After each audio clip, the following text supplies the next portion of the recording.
How's it going? Entropy here today with another video. So this is going to be a new segment called Set Overview, where we will be looking into the next set coming forward in global, and I'm going to only do this for global because, well, generally speaking, the Japanese sets, there are a lot of on-release cards that we will not know until the set releases, so I can't really prep for that. But for global, we already know the cards, we know what will make an impact, and we know what will generally all the cards that will be in the set, all the clans that will be in the set. So without further ado, let's look at set 6, Cavalry of Black Steel. So how this format will work is I will look into every single one of the clans, and I can't talk about all the cards because a lot of them are actually just, copy and paste, right? Self-damagers, vanillas, those cards are boring. Let's look at the top 3 cards that will make the most impact in the clan, as well as I will be discussing the relevance of the support and how much impact it will make towards the metagame. So the first clan, mascot of this banner, top left corner, that's right, that's Lukie from Pale Moon. Pale Moon is the #1 clan coming out of this set. And I can say that with confidence because the support is insane. Now, first of all, we have Dreamy Fortress. Dreamy Fortress is a card that, well, when it gets retired, you get to call another copy of Dreamy Fortress from the soul onto the field. So it's a great defensive option that Pale Moon really lacked from its first set of releases. Next, you have Dancing Princess of the Night Sky on the right. Dancing Princess of the Night Sky, as well as many other cards in this set, will give Pale Moon the option of selective soul charging. And as Pale Moon doesn't really play with quantity that much in compared to Genesis or Dark Irregulars, Pale Moon's about quality, right? You want your specific combo pieces in your soul, and that's exactly what Dancing Princess gives you. Gives you a lot more flexibility. You don't deck out as much because you don't have to rely on random soul charging, and so you can use more value cards like Lukie. And Lukie is a great card. It even got buffed into 0. It used to cost Counterblast 3, now it's Counterblast 2. It lets you call out cards from your soul, one of each grade, I believe. So you get to build up your board offensively with Lukie and defensively with Dreaming Fortress. Build up those intercepts, build up those walls, and set up your combo pieces much more consistently. Pale Moon definitely is and will be the #1 contender coming out of this set. Next, a surprise pick, that's for sure, Dark Irregulars. Now, we talked about Dark Irregulars having to patch things up. It's not necessarily the most consistent. It doesn't really have the best boss unit in No Life King Death Anchor, but this set gives it exactly what it's looking for, right? Like Dimension Creeper, its skill is in the soul. You can soul blast it, I guess, soul charge 2. So it basically means, you get an extra soul. The Chariot trio, they get to put, whenever the grade 1 or grade 2 is placed, you get to put an extra copy of it into your deck. And then when the grade 3 is placed, you get to put a copy of the grade 1, grade 2, and the grade 3 into the deck. So while you don't really shuffle the original copy of Demon Chariot into the deck, it still means you're putting an extra trigger into the deck, and you're like, oh, maybe Chariot's not as good as Edel, Rose, or Ganslot clones. Not quite, because, well, as we know, Dark Irregulars is a heavy soul charge clan, right? It's quantity, not quality.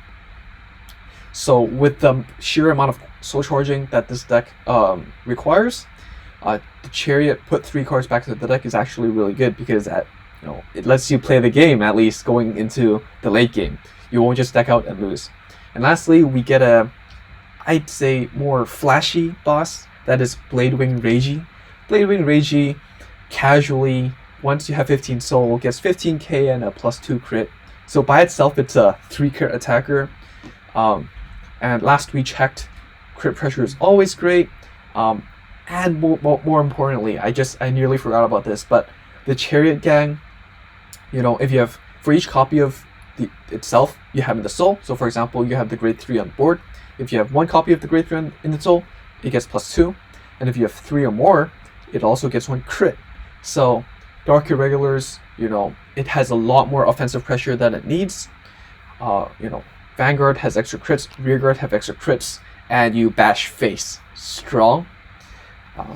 So yeah, definitely going to be making quite a splash.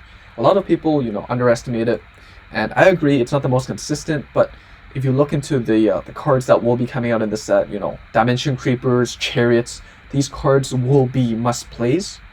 And Yellow Bolt as well. Yellow Bolt is a must play. That will be when we move forward with future Dark Irregular support. So definitely don't miss out on getting a hold of these cards in this set if you are interested. Next, Gold Paladins. Now, as we know, the Spectral Duke chain, Aichi doesn't really use them, and instead Ren uses them in the show.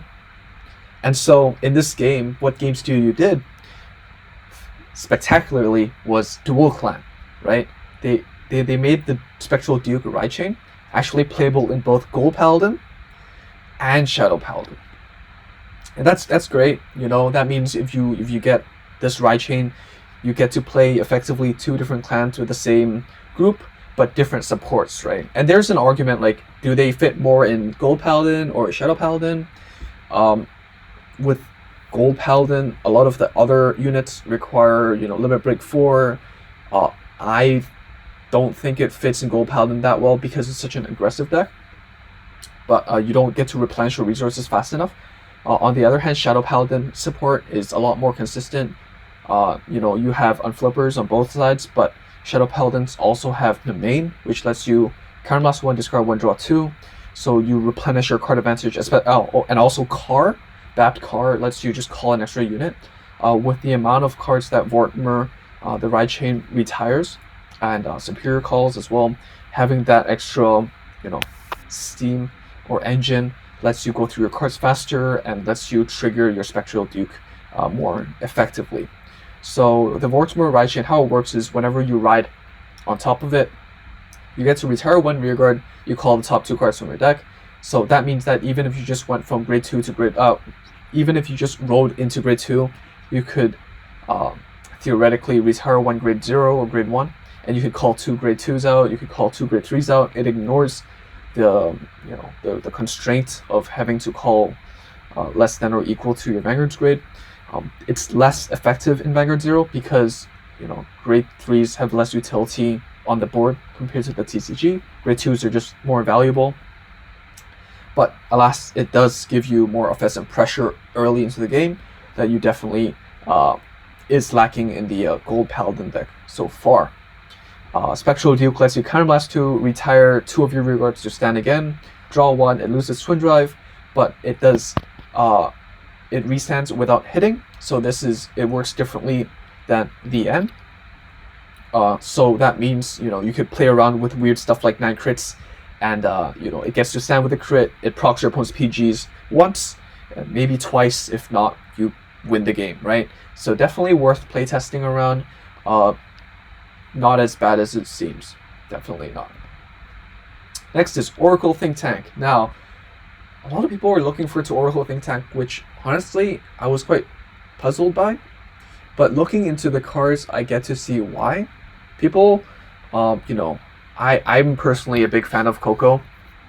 I think Coco is just a really easygoing clan, sub-clan. Soulless OTT. I really like the concept of it.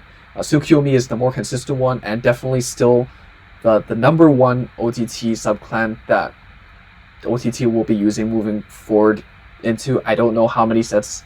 But Battle Sisters is definitely not a bad option, but definitely not the most effective one.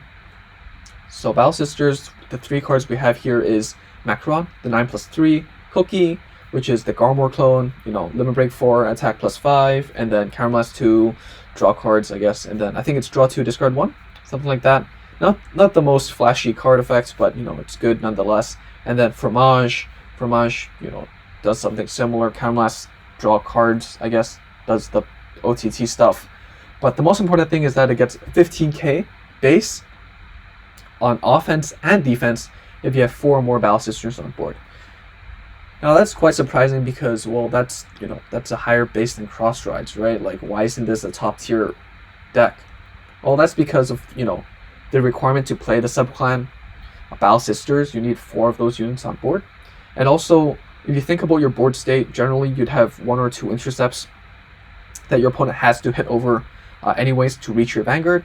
And by getting rid of the 2 front row rearguards, that means you're only left with 3 rearguards at most, regardless if they're called Battle Sister or not. So that means your Vanguard is going to be 11k after your opponent gets rid of your 2 rearguards.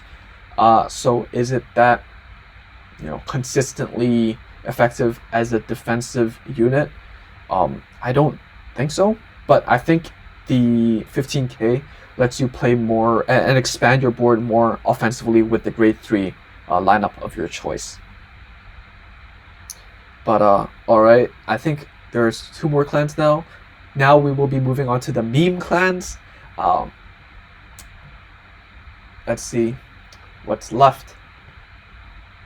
Narukami, yes. Narukami, this time we're gonna get Indra support.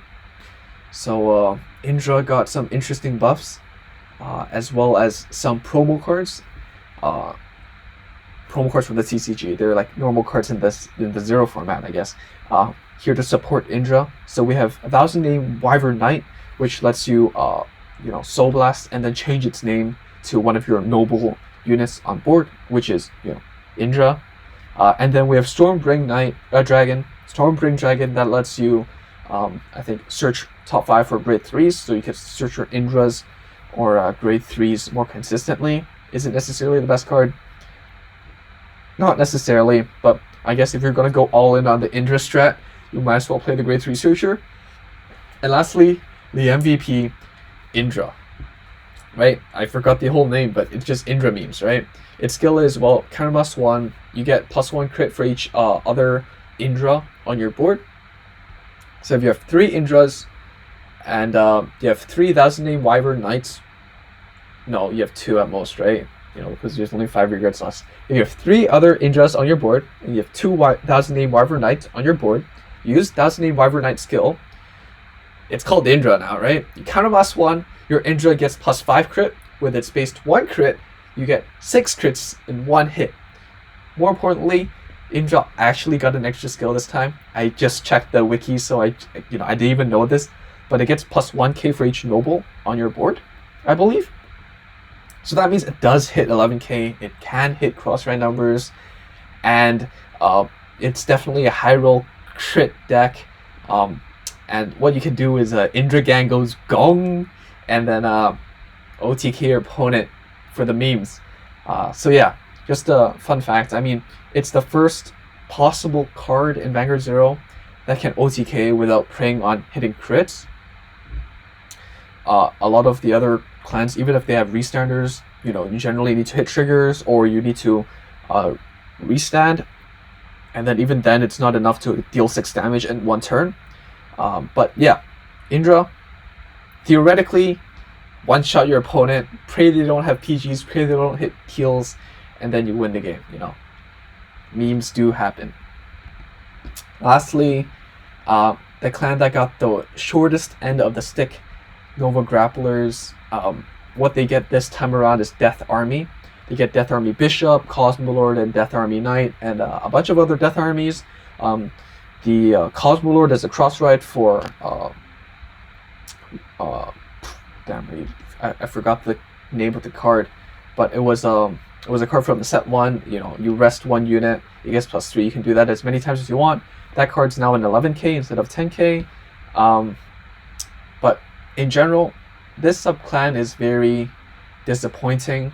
Like, if you look back into like the deck profiles of like other big players, they overhype it a bit too much. Honestly, it's nowhere near close Perfect Riser levels of skills, especially since we're like almost like 4 sets away from Perfect Riser. Like, we're so like 3-4 months pass by so quickly, and unfortunately Nova Grapplers are still standing still, and they're not doing good.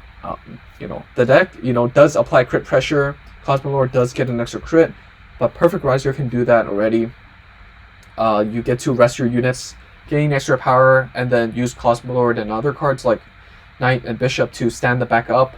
But then again, like, is that like extra, little bit of power, like 4 or 5k, even worth the effort to set up your board for? I don't think so. personally, I think this was a really disappointing support. You know, there was a lot of hype because old cards got buffed, but I guess it's still worth playtesting. I think it's an interesting mechanic. See, maybe you can find something interesting to play around with. But for me, as a player that got to clan level 50 with Nova Grapplers, and I started with Nova Grapplers from the very beginning of Zero because it's just the most free-to-play budget deck available with Gold Rutiel, and then Perfect Riser eventually. There's Blouse. Death Army was definitely disappointing, but I'm looking forward to the future. Beast 80 support, looking for the future Blouse support. But Death Army, not for me at least. But anyways, thank you so much for watching. I hope you're as hyped as I am for this set. Unfortunately, I'm not going to be pulling any packs. I haven't pulled for set 5 as well, and I won't be pulling for set 6 because I'm saving everything for Aquaforce, DP, and Bermuda Triangle. Aquaforce was my first, proper deck that I built for the TCG, so there's a lot of nostalgia for it, and it's gonna make a big wave, in the meta. What else is gonna happen in the next set is there are gonna be nerfs that just got announced today. They are nerfing Wingle Brave, and they are nerfing Tejas, Wyvern Strike Tejas. So Wingle Brave will require Counterblast 2, and it can only search for grade 3 blasters, so Magically Lord Blaster now. So you generally will be playing the grade 3 searcher instead. And then for Kagero, because not less people are playing Wingle Brave anyways, Tejas got nerfed into a rearguard only skill, I believe. It still has its utilities, but I think with the huge arsenal that Kagero has, it means that you get to play a lot more interesting picks. And I am looking forward to how these nerfs will affect the meta.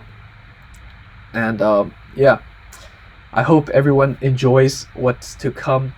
I hope everyone does give Indra a try and Reiji a try. I mean, I really like playing meme decks.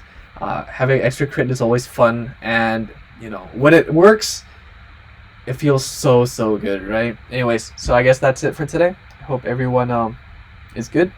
Hope your pulls are good, and tell me how your pulls go, and any interesting deck ideas you have down below, and let me know. All right, see you. Bye.